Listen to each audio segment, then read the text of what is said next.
الصلاة والسلام عليك سيدي يا حبيب الله. الصلاة والسلام عليك سيدي يا رحمة للعالمين وعلى آلك وأصحابك سيدي يا شفيع المذنبين.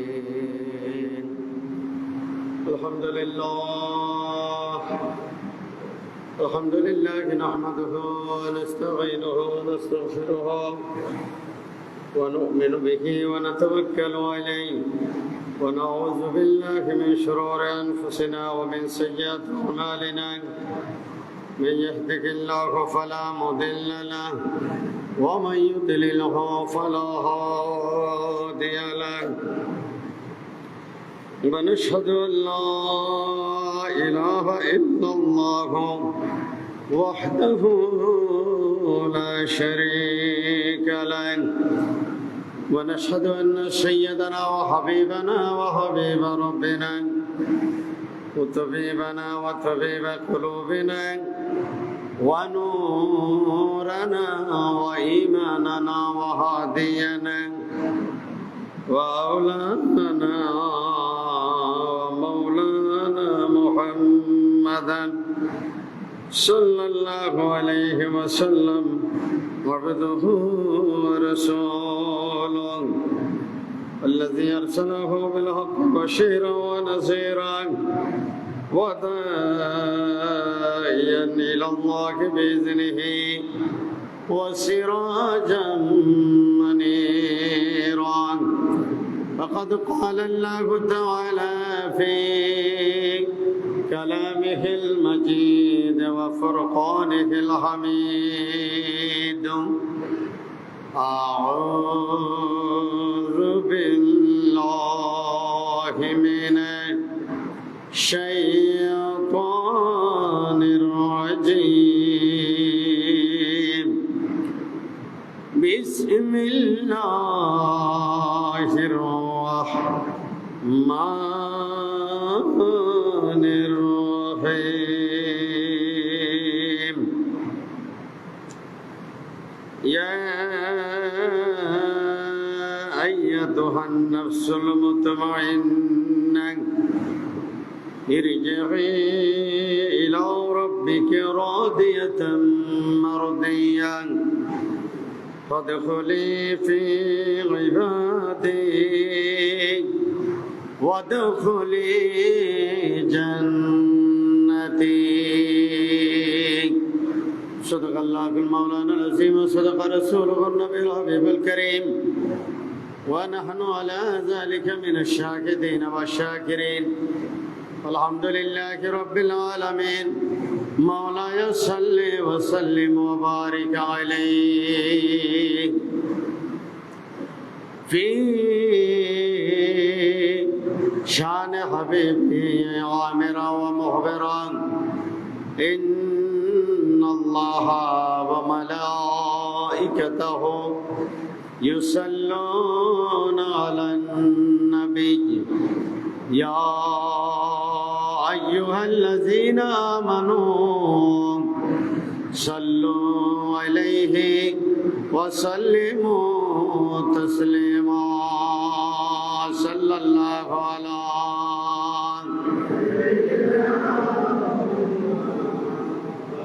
وآله وصحبه وسلم. صلى الله على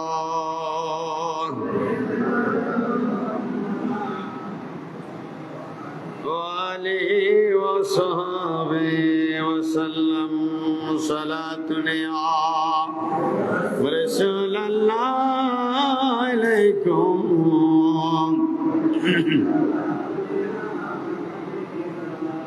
محبتی بڑھو صلاة یا رسول اللہ علیکم. سلام یا حبیب اللہ علیکم. محمد مصطفی نور علی نور حبیب کبریا نور علی نور. صلاة یا رسول اللہ علیکم.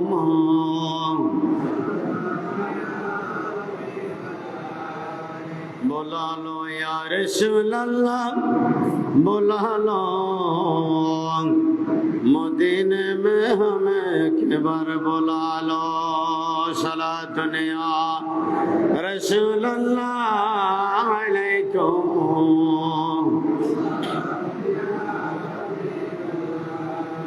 जवाल मासवा दिल से मिटा दो या रसूल अल्लाह हिजाब जुल्मती बशरी उठा दो या हबीब अल्लाह सलातन या रसूल अल्लाह अलैकुम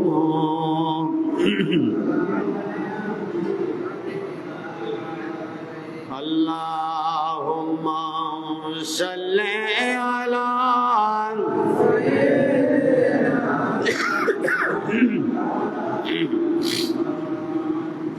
वअला आले सय्यदना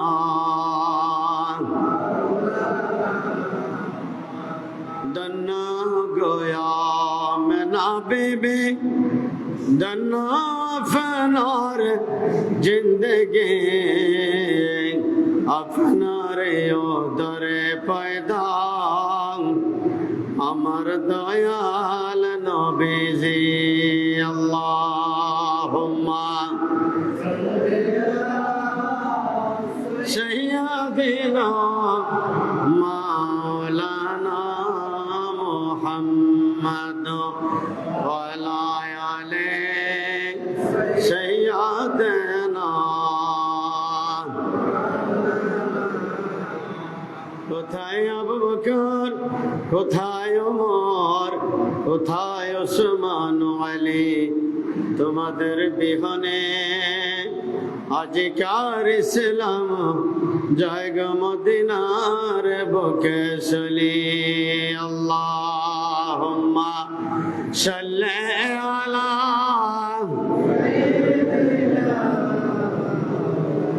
লানা মুহাম্মদ ওয়ালা আলে সাইয়্যিদানা আল্লাহ তুমি রহম করো নসিব করো মদিনা আল্লাহ তুমি দয়া করো নসিব করো মদিনা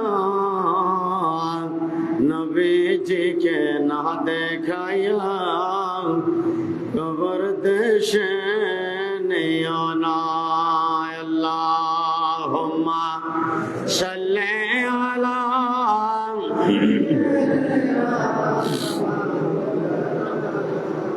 মুহাম্মদ ওয়ালা আলি সাইয়্যিদানা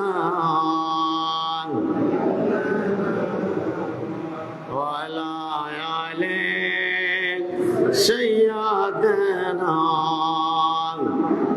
মাওলানা মুহাম্মদ আলহামদুলিল্লাহ ওয়া শুকরুলিল্লাহ সম্মানিত উলামায়ে কেরাম দিগর মুরব্বিয়ান নিজাম সামিঈন আসসালামু আলাইকুম ওয়া রাহমাতুল্লাহি ওয়া বারাকাতুহু মহান আল্লাহ রাব্বুল আলামিন আহমুল হাকিমিন পরওয়ারদিগার আলমের পবিত্র দরবারে লক্ষ কোটি শুকরিয়া আদায় করি যে মহান জাতে পাক আল্লাহ রাব্বুল আলামিন অতি দয়ালু আমাদের জন্য আল্লাহ পাক রহমান রহিম এই কঠিন গরমের মধ্যে আল্লাহ আমাদেরকে অন্ততপক্ষে মসজিদে নামাজ পড়ার জন্য আমরা আসতে পেরেছি বসতে পেরেছি এর জন্য আল্লাহর দরবারে শুকরিয়া আদায় করি আলহামদুলিল্লাহ।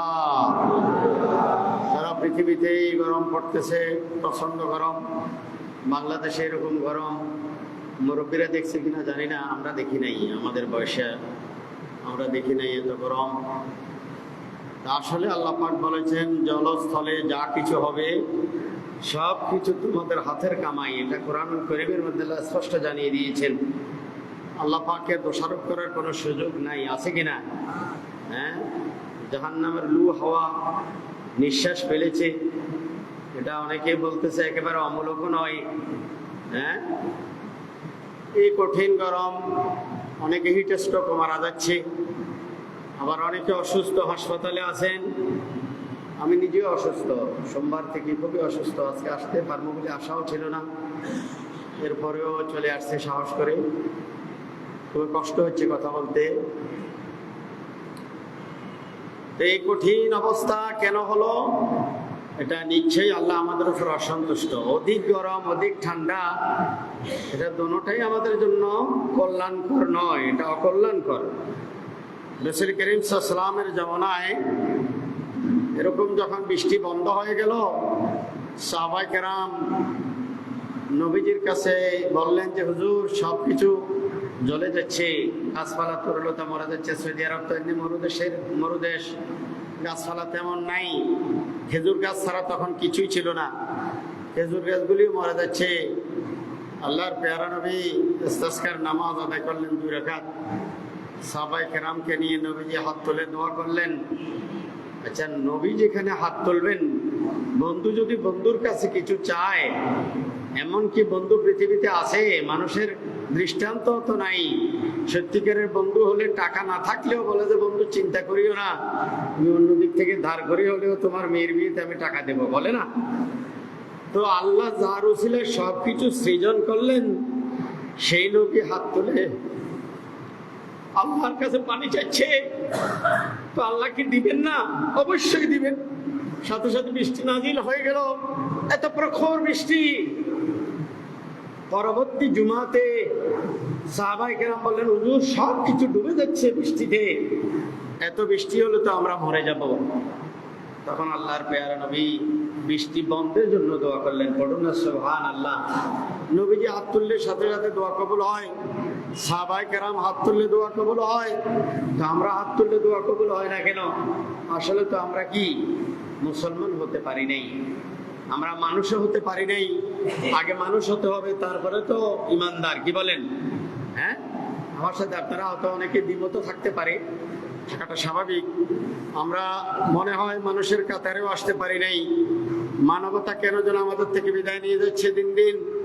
সে কারণে বাংলাদেশেও বিভিন্ন জায়গায় ইস্তিসকার নামাজ হচ্ছে না তো তা নয়, কিন্তু বৃষ্টি তো হচ্ছে না। বৃষ্টি হচ্ছে না, তার মানে কি আল্লাহ আমাদের উপর নারাজ, আমাদের ডাকে আল্লাহ সাড়া দিচ্ছেন না। হ্যাঁ, এই জন্য আমাদের ছেলেমেয়েরা একটা গজল বলে না, খোদা তোমায় ডাকতে জানি না, ডাকার মতো ডাকলে খোদা কেমনে শুনে না।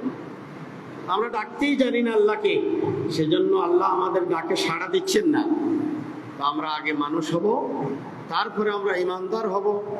আর একজন ইমানদারের দোয়া কখনো আল্লাহর কাছে বৃথা যেতে পারে না। আল্লাহ আমাদেরকে বুঝার এবং আমল করার তৌফিক দান করে। সকলে বলুন আমিন। সালাতুন ইয়া রাসূলুল্লাহ আলাইকুম,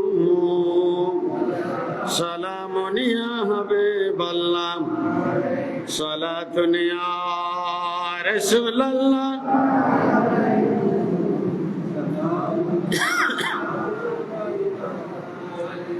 সাধারণ মানুষের কথা বাদে দিলাম, যারা আলেম নয় তাদের কথার কাজে গরমিল পাওয়া যায়, কিন্তু একজন আলেমের কথার কাজে যদি গরমিল পাওয়া যায়, সেটা কোনোদিন মেনে নেওয়া যায় না। যায় কিনা? আপনারা দেখেছেন নেটের মধ্যে, নাম বলার প্রয়োজন নেই, একজন আলেম বলেছেন, তিনি বলেছেন কোন নামাজের পরে, নামাজ সেটা ফরজ হোক আর সুন্নত হোক, নফল হোক, ওয়াজিব হোক, যেই নামাজই হোক না কেন, সম্মিলিত দোয়া সকলকে একসাথে নিয়ে হাত তুলে দোয়া করা জায়েজ নাই। কি বলেছেন? একসাথে হাত তুলে দোয়া করা জায়েজ নাই, বেদাত, নাজায়েজ, হারাম বলেছেন। অথচ সেই আলেমী ইস্তিসকার নামাজ পড়ে সব মুসল্লিদেরকে সাথে নিয়ে হাত তুলে আল্লাহর কাছে দোয়া করলেন। ও মৌলভী সাহেব, তোমার কথা কোথায় গেল এখন? তুমি তো তোমার নিজের কথায় তো রাখে গেলা, সারা বিশ্বের জমিন থেকে তোমাকে নিন্দা জানানো হচ্ছে, তুমি বলেছো একসাথে হাত তুলে কোন অবস্থায় দোয়া করা জায়েজ না, এটা বেদাত, হারাম বলেছো। অথচ তুমি ইস্তিসকার নামাজ পড়ে সব মানুষকে একসাথে নিয়ে হাত তুলে কিভাবে দোয়া করলা? তো আল্লাহ কি বৃষ্টি দিবেন?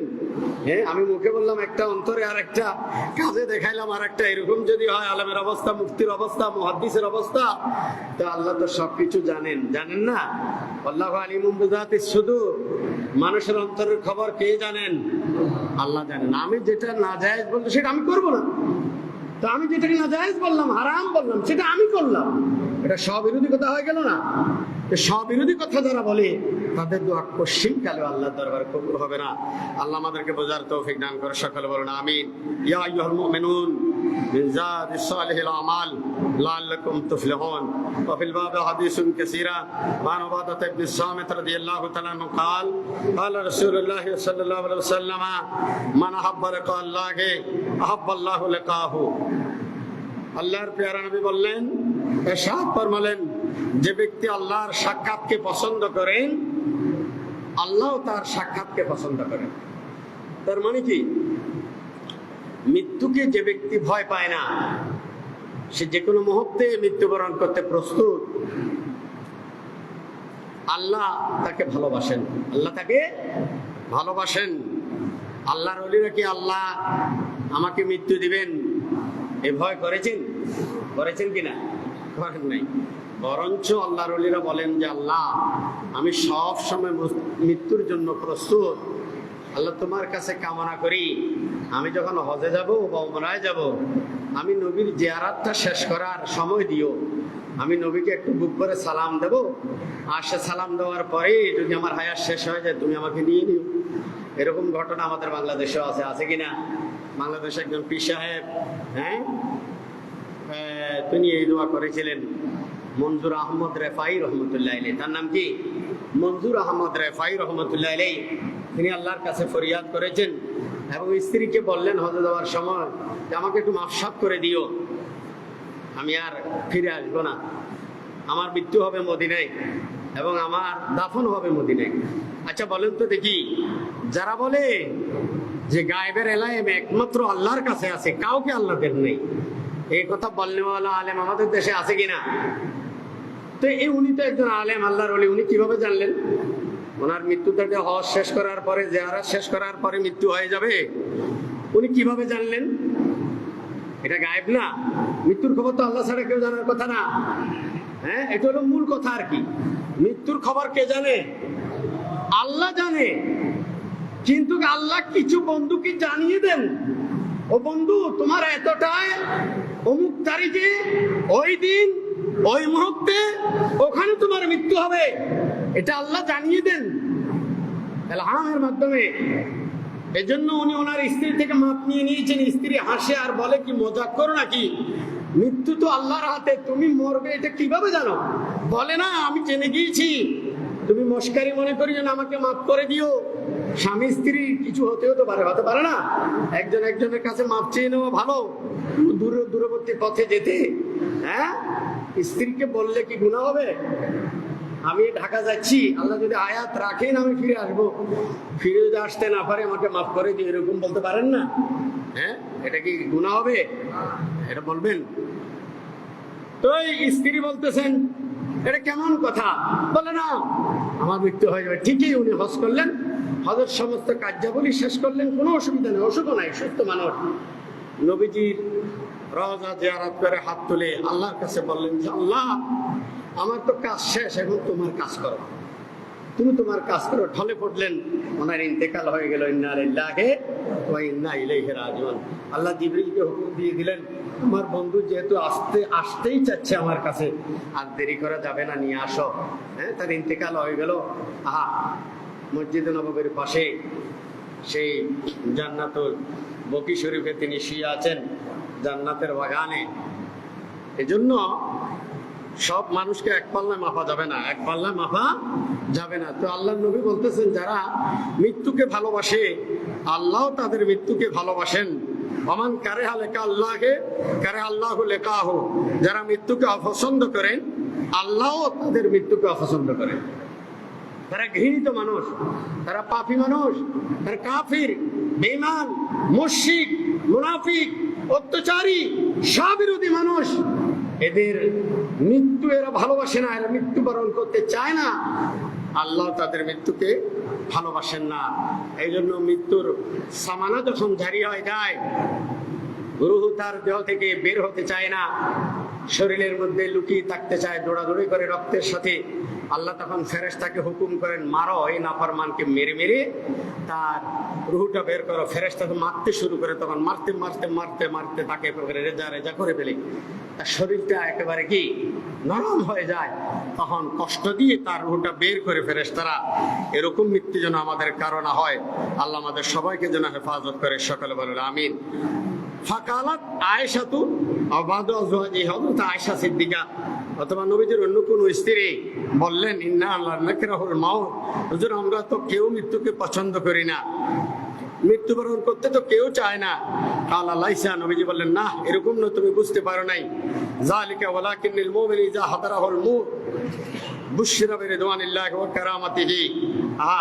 তোমরা বুঝো নাই, বরঞ্চ নবীজি বুঝিয়ে বললেন যে দেখো, একজন সত্যিকারের মুমিনের যখন মৃত্যুর পরওয়ানা জারি হয়ে যায়, তখন বুশরা বিরিদওয়ানিল্লাহি, আল্লাহর সন্তুষ্টির সংবাদ, সুসংবাদ যখন তার সামনে ফেরেশতারা উপস্থাপন করে তুলে ধরে। ওই যে অন্য আয়াতের মধ্যে আল্লাহ বলেন, ইন্নাল্লাযিনা ক্বালু রাব্বুনাল্লাহ সুম্মা ইসতাকামু তাতানাজ্জালু আলাইহিমুল মালায়েকা, ফেরেশতারা আসে তার সামনে, আল্লাহ তাখাফু ওয়ালা তাহজানু, তারা বলে, আল্লাহ, ওই আল্লাহর বান্দাবান্দি, ভয় করিও না, চিন্তা করিও না, তোমার সাহায্যকারী হিসেবে আমরা এসেছি, তোমাকে সাহায্য করার জন্য। আল্লাহ তাখাফু ওয়ালা তাহজানু ওয়া আবশিরু বিল জান্নাতিল্লাতী কুনতুম তুআদুন, দেখো যে জান্নাত তোমার জন্য আল্লাহ রেখেছেন, এই জান্নাত তুমি দেখে নাও চোখে, এই জান্নাত তোমার জন্য তৈরি করা আছে, এই জান্নাতে তুমি চলে যাবে। তখন সে পাগল হয়ে যায় মৃত্যুর জন্য। নবীজি বললেন, মুমিন যখন তার ঠিকানা দেখে ওয়া কারামাতিহি ফালাইসা শাইউন আহাব্বা ইলাইহি, তখন আর দুনিয়ার কিছু তার ভালো লাগে না, সে মৃত্যুটাকে তখন ভালো লাগে। মিম্মা আমামাহু, তার সামনে যা আছে দেখতেছে, এটাকে চেয়ে পছন্দ করে। ওয়া আহাব্বা লিকা আল্লাহি, তখন সে আল্লাহর সাক্ষাৎকে পছন্দ করে। ওয়া আহাব্বাল্লাহু লিকাহু, আর তার সাক্ষাৎকে আল্লাহ পছন্দ করেন। পড়ুন না সুবহানাল্লাহ। وعن ابي هريره رضي الله عنه قال قال رسول الله صلى الله عليه وسلم لا يتمنى احدكم الموت, নবীজি বললেন, তোমরা কখনো মৃত্যু কামনা করিও না। লা ইয়াতামান্না আহাদাকুমুল মাউত, কখনো তোমরা মৃত্যু কামনা করিও না। আমাদের দেশের যুবক যুবতীরা হঠাৎ করে মনে যেটা চায়, করতে চায়, সেটা যদি মা বাবা তাকে করতে না দেয়, অথবা তার অভিভাবককে যদি তার সেই কাজে সাড়া না দেয়, আত্মহত্যা করে কিনা আত্মহত্যা করে, ফ্যানের সাথে ঝুলে মারা যায়, বিষ খেয়ে মারা যায়, অথবা গাড়ির নিচে পড়ে মারা যায়, ট্রেনের নিচে পড়ে, কাটা পড়ে, এরকম হয়নি? হয়। এজন্য আমার নবী বললেন, খবরদার খবরদার, লা ইয়াতামান্না আহাদাকুমুল মউত, মৃত্যু কামনা করিও না। আম্মা মুহসিনান ফালাল্লাহু আয়াজদাদা খায়রান ওয়া আম্মা মুসিয়ান ফালাল্লাহু ইয়াস্তাতিবা, রাওয়াহুল বুখারী, বুখারী শরীফের হাদিস। নবীজি বললেন, কেন মৃত্যু কামনা করব না? নবীজি বললেন, এই জন্যই কামনা করবে না, তুমি যদি নেককার হয়ে থাকো, তোমার হায়াত যত বৃদ্ধি হবে, তোমার নেক আমল তত বৃদ্ধি হতে থাকবে, ঠিক কিনা? একটা মানুষ হায়াত যদি লম্বা পায়, তার নেক আমল কি বাড়বে না কমবে? বাড়বে। নবীজি বললেন, যদি তুমি নেককার হতে পারো না, বদকার হলেও মৃত্যু কামনা করিও না, অথবা মৃত্যুকে বেছে নিও না। হায়াত যদি আরো কিছুদিন পেয়ে থাকো, তাহলে অন্তত পক্ষে তুমি তওবা করে আল্লাহর কাছে মাপ পাওয়ার একটা সুযোগ তোমার আছে কিনা? আল্লাহ বলেন, ও আমার বান্দা বান্দীরা, লা তাকনাতু মির রাহমাতিল্লাহ, ও আমার বান্দা বান্দীরা, আসমান এবং জমিনের মাঝখানে যে বিশাল আকারের শূন্য জায়গা আছে, এই শূন্য জায়গা পরিপূর্ণ করে যদি তোমার গুনাহ হয়ে যায়, অথবা এর থেকেও বেশি গুনাহ হয়ে যায়, লা তাকনাতু মির রাহমাতিল্লাহ, আমি আল্লাহর রহমত থেকে তুমি দূরে সরে যেও না। আমার রহমত থেকে দূরে সরে যেও না।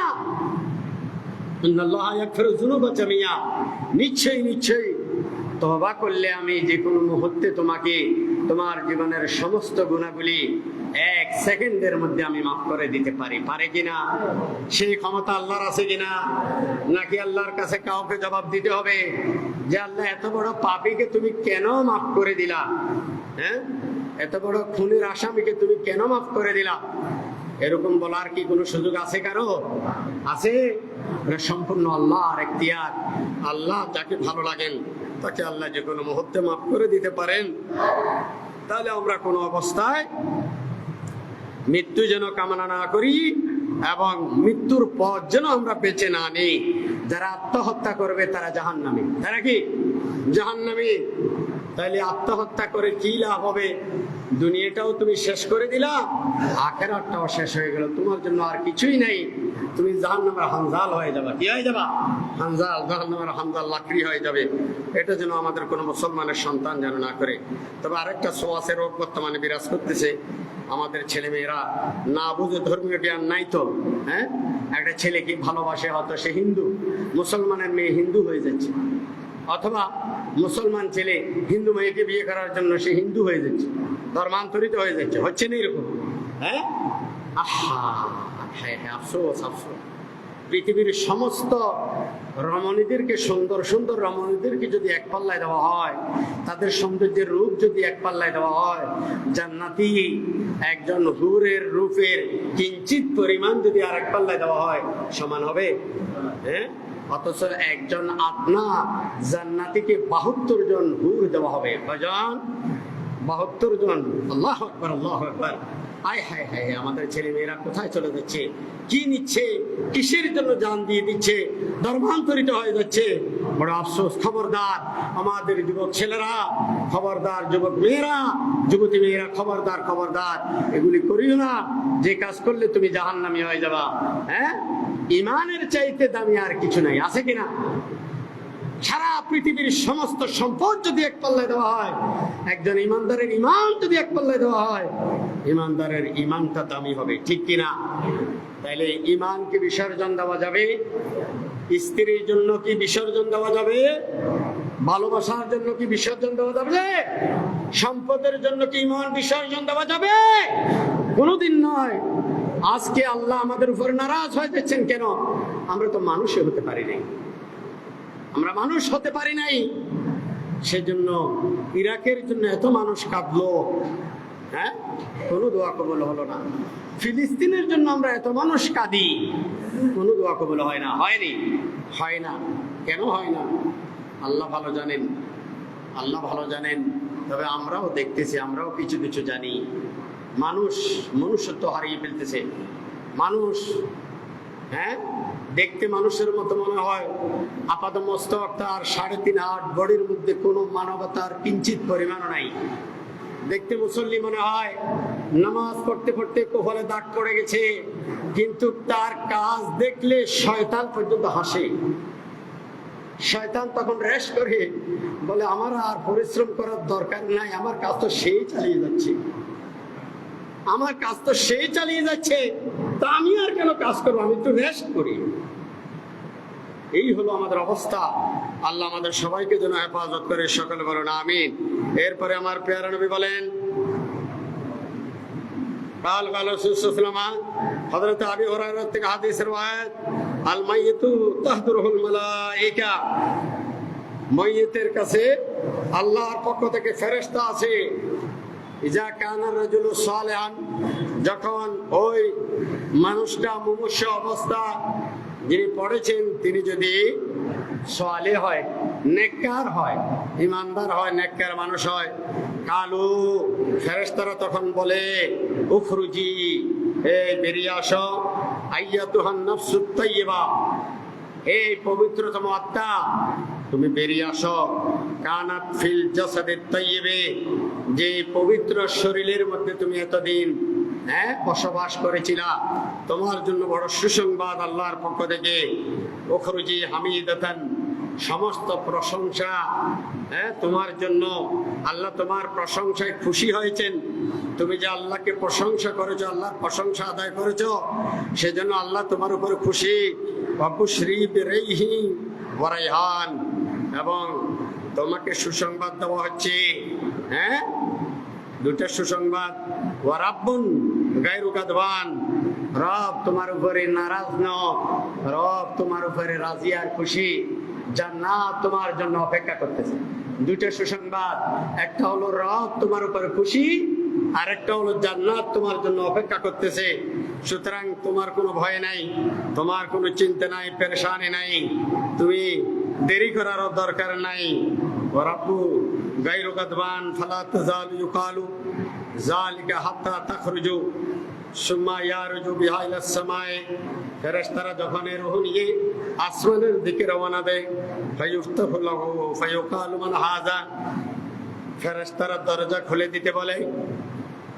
আসমানবাসী ফেরেশতা যারা তারা বলে, ফায়ুকালু মান হাযা, কে তোমরা, কার জন্য দরজা খুলে দেব?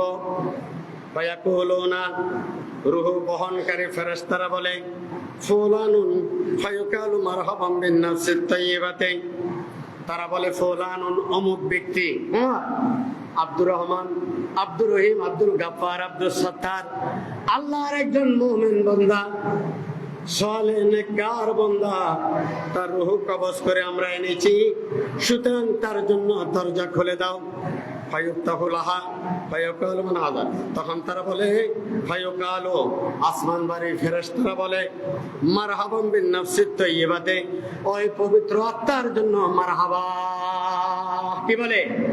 মারহাবা, স্বাগতম, সাদর সম্ভাষণ আমাদের পক্ষ থেকে, হালান সাহালান, মারহাবান মারহাবান বিন নাফসিত তাইয়্যিবা, পবিত্র আত্মার জন্য, কানাত ফিল জাসাদিত তাইয়্যিবে, যে পবিত্র আত্মা পবিত্র দেহের মধ্যে ছিল, উদখুলি হামিদাতান, তার জন্য প্রশংসা, ওয়া বুশরি বিরাইহি ওয়া রাইহান, তার জন্য বড় সুসংবাদ দিয়েছেন আল্লাহর পক্ষ থেকে। ওয়া রাব্বু গায়রু গাদবান, রব তার উপরে নারাজ নয়, রাজি হয়েছেন, খুশি হয়েছেন। ফালা তাযালু ইউকালু লাহা, অবশেষে তাকে নেওয়া হয়, ইউকালু লাহা যালিকা হাত্তা তানতাহি ইলাস সামায়ে, সমস্ত আসমান ভেদ করে, আল্লাতী ফিহা আল্লাহু, আল্লাহর কাছে এই রূহ নেওয়া হয়, সাদর সম্ভাষণ জানিয়ে, আহলান সাহলান মিছিল জানিয়ে জানিয়ে, আল্লাহর নূরানি ফেরেশতারা ইস্তেগফার জানিয়ে, এই নূরানি ফেরেশতা, এই পবিত্রতম নূরানি ফেরেশতারা, আল্লাহর এই বান্দা বান্দি যিনি সালেহ ছিলেন, নেককার ছিলেন, এই পবিত্র আত্মাকে তারা মিছিল সহকারে আল্লাহর দরবারে নিয়ে যায়। সুবহানাল্লাহ, কত দামি রূহ আল্লাহর কাছে। এই জন্য আমরা যদি সত্যিকারের ইমানদার হতে পারি, তাহলে মৃত্যুর সময় একদিকে আমরা সুসংবাদ পাবো, আরেকদিকে আমাদের মৃত্যুর কোনো কষ্ট আমাদের থাকবে না, এবং আমাদের রূহটাকে ফেরেশতারা আহলান সাহলান মারহাবান মারহাবান এভাবে মিছিল দিয়ে, স্বাগত মিছিল দিয়ে, আসমানের ফেরেশতারাও স্বাগত মিছিল জানাবে, তারা আল্লাহর কাছে নিয়ে যাবে, এবং আল্লাহ বলবেন, তো অবশেষে আমার এই নেককারের রূহটা ইল্লিনের মধ্যে রেখে দাও। পড়ুন না সুবহানাল্লাহ।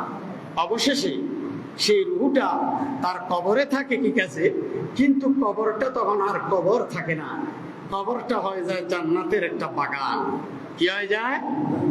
সেটা আর 2.5 হাত বা 1.5 হাত সংকীর্ণ থাকে না, এটা হয়ে যায় বিশাল আকারের প্রশস্ত একটা কবর। এটা হাদিসে পাকের মধ্যে আছে। নবীজি বলেন যে আল্লাহ আদেশ করেন, আমার এই বন্দাবান্দির জন্য জান্নাতের লেবাস বিছিয়ে দাও, জান্নাতের বিছানা বিছিয়ে দাও, জান্নাতের লেবাস তাদেরকে পরিধান করে দাও, জান্নাতের নাজ নিয়ামত খাওয়া দাওয়ার ব্যবস্থা করে দাও, জান্নাতের সাথে আমার এই বন্দাবান্দির কবরের সাথে সম্পর্ক করে দাও, জান্নাতি সুগ্রাণ যেন আমার এই নেককার বান্দার কবরে আসতেই থাকে। পড়ুন না সুবহানাল্লাহ। সেজন্য যারা আল্লাহওয়ালা মানুষ, তাদের কবর থেকে একটা অটোমেটিক গ্রান বের হয়, যে গ্রানটা পৃথিবীর কোন সুগ্রানের সাথে মিলে না। আছে কিনা? আছে। ইমাম বুখারী আলাইহির রহমান, তাকে যখন বুখারাতে দাফন করা হলো, তখন তার কবর শরীর থেকে এমন একটা সেন্ট বাইর হচ্ছে, তখন মানুষ এসে তার কবরের চতুর্দিক থেকে মাটি নেওয়া শুরু করলো সেপার জন্য। মাটি খাবে, গায়ের মধ্যে মাখবে, এই জন্য মাটি নেওয়া শুরু করলো। তো নিতে নিতে তো এটা একটা গর্ত হয়ে যাবে, সাগর হয়ে যাবে। নবীজি তখন ইমাম বুখারীকে বললেন, ও ইসমাইল বুখারী, তুমি যে সুঘ্রাণটা ছড়িয়ে দিয়েছ, তোমার কবর তো একসময় চতুর্দিকে কি সাগর হয়ে যাবে, মানুষ আর আসি জিয়ারত করতে পারবে না, এটা বন্ধ করে দাও। তখন এটা অটোমেটিক আল্লাহর পক্ষ থেকে বন্ধ হয়ে গেছে, আর গ্রানটা বের হচ্ছে না। এই জন্য আমার নবীর পরে যে রওজায়ে পাকে শুয়ে আছেন, যারা বলেন নবী মরে গেছে, আহা, দলিল দিয়ে রাখো, ইন্নাকা মাইয়াতুন ওয়া ইন্নাহুম মাইয়াতুন, কোরআনের আয়াত দিয়ে দলিল দেন। সব নবী মরে গেছে, আমাদের নবীও মরে গেছে, শেষ, মরে গেছে, মাটির সাথে মিশে গেছে। নাউজুবিল্লাহ বলবেন না? আচ্ছা, নবী যদি মরে যায় তো জাহানে তো মরে যাবে, তাম জাহান তো নবীর উসিলায় সৃষ্টি, তো নবী মরে গেলে তো জাহানে মরে যাবে। নবীর হ্যাঁ একটা মৃত্যু হয়েছে, এটা তো আমরা অস্বীকার করতেছি না, মানুষ হিসেবে তো নিতে আসছে। নবীর ইন্তিকাল হয়ে কিছু সময়ের জন্য রূহ মুবারক আলাদা করেছেন, আবার তো রূহ মুবারক আমার নবীর শরীর মুবারকে দেওয়া হয়েছে, এটা অকাত্য দলিল দ্বারা সাবেত। হযরত আলী যখন কবরে নামলেন, নবীজির ঠোঁট নড়তেছে, আলী বলতেছে আমি আশ্চর্য হয়ে গেলাম, ভয় পেয়ে গেলাম, হায় হায় নবীজির ঠোঁট লড়তেছে, কারণটা কি? তখন আমি একটু কান লাগিয়ে শুনলাম, নবীজি জীবিত অবস্থায় যেভাবে তসবিহ পড়েছেন সেভাবে তসবিহ পড়তেছেন, আনতা রফিকুল আলা, আনতা রফিকুল আলা। আমি আল্লাহর কসম করে বলি, আমি এই তসবিহটা নবীজির জবানে কবর শরীফে নামানোর সাথে সাথে আমি শুনতে পেয়েছি, পড়ুন না সুবহানাল্লাহ। তো তাইলে হযরত আলী কি মিথ্যা বলেছেন? তো হযরত আলী যদি মিথ্যা বলে আপনি মনে করেন, আপনার মতো ইমানদারকে আমরা ইমানদারও তো বলার দরকার মনে করি না, করি কি না? হযরত আলী শেরে খোদা আলী মুর্তজার মতো একজন সাহাবীকে যদি আপনি মিথ্যুক মনে করেন, আপনার মতো মিথ্যুককে আমরা মুসলমান মনে করি না। হ্যাঁ, রাসূল রওজায়ে পাকে জীবিত, এজন্য রওজায়ে পাকের আমার নবী রওজা এবং মিম্বর শরীফ, মনে করেন এই যে পিলারের এখানে আমার নবী রওজা, এখানে হলো কি মিম্বর, এর মাঝখানে জায়গাটাকে আমার আল্লাহ বলেছেন জান্নাতের বাগান। কে বলেছেন? আল্লাহ বলেছেন জান্নাতের বাগান। তো মক্কা শরীফ তো সমস্ত দোয়া কবুলিয়তের জায়গা, মাতাফে দোয়া কবুল হয়, মিজাবে রহমতে দোয়া কবুল হয়, মাকাম ইব্রাহিমে দোয়া কবুল হয়, হাতিমে কাবায় দোয়া কবুল হয়, সাফা মারওয়ায় দোয়া কবুল হয়, আবে জমজম যেখানে জমজম কূপ আছে সেখানে দোয়া কবুল হয়, সব জায়গা দোয়া কবুলের জায়গা। কিন্তু কোন জায়গাকে তো আল্লাহ জান্নাতের বাগান বলেন নাই। আমার আল্লাহ বলেন, বন্ধু আপনি যেখানে শুবেন সেটাকে আমি জান্নাতের বাগান বানিয়ে দেবো, পড়ুন না সুবহানাল্লাহ। সেজন্য যারা হাজী সাহেব আছেন তারা জানেন, এটা তো বানিয়ে বলার দরকার নেই, আমরা কিতাব থেকে বলতেছি এবং প্র্যাকটিক্যালও দেখেছি, আল্লাহ দেখিয়েছে। যারা হাজী সাহেব আছেন তারা তো ঢুকেছেন সেখানে, রিয়াজুল জান্নাতে, সেখানে ঢুকলে আলাদা একটা সেন্ট পাওয়া যায়, যে সেন্টটা পৃথিবীর কোনো সেন্টের সাথে মিলে না, ঠিক কিনা? হ্যাঁ, হাজী সাহেব যারা আছেন তারা সেন্টটা পাইছেন কিনা? হ্যাঁ, আছেন, রিয়াজুল জান্নাত। আহা, অথচ নবীকে নিয়ে বিরূপ মন্তব্য করা হচ্ছে, আর আল্লাহর কাছে হাত তুলে দোয়া করে, বৃষ্টির জন্য ইস্তেসকার নামাজ পড়ে। আর বলে তোর মতো হসাগান্না মানুষের দোয়া আল্লাহর দরবারে কবুল হবে? নবীর সাথে বেয়াদবি করাস, নবী পচে গেছে, মরি মাটির সাথে মিশে গেছে, এরকম মন্তব্য যে করতে পারে তার মুখের ভিতরে থুতু নিক্ষেপ করা দরকার, তার দোয়া তো কোনোদিন কবুল হবে না আল্লাহর দরবারে। আল্লাহ আমাদেরকে বুঝার এবং আমল করার তৌফিক দান করে, সকালে বলো না আমিন। এই জন্য শায়ের বলেছেন, জান্নাতের বাগান তুমি নবী বলেছেন, থাকে সে পার অধিকারী তোমায় করেছেন, তোমার বুকে প্রবাহিত নূরের ঝর্ণা, সব বলিব কিন্তু তোমায় বলতে পারি না, ভুলিনি, সবাই বলুন, ভুলিনি ভুলবো না বলতে পারি না, ভুলিনি ভুলবো না বলতে পারি না, সব বলিব কিন্তু তোমায় বলতে পারি না। আমরা সব ভুলে যেতে পারবো, কিন্তু আমরা মদিনাকে ভুলতে পারবো না, নবীকে ভুলতে পারবো না। এই সমাজ, এই বুঝ আল্লাহ আমাদের সবাইকে দান করুক, সকল বলুন আমিন। ওয়া আখিরু দাওয়ানা আলহামদুলিল্লাহি রাব্বিল আলামিন। মুসলিম কিরাম, সম্মানিত মুসলিম, একটা জিনিস আপনাদেরকে একটু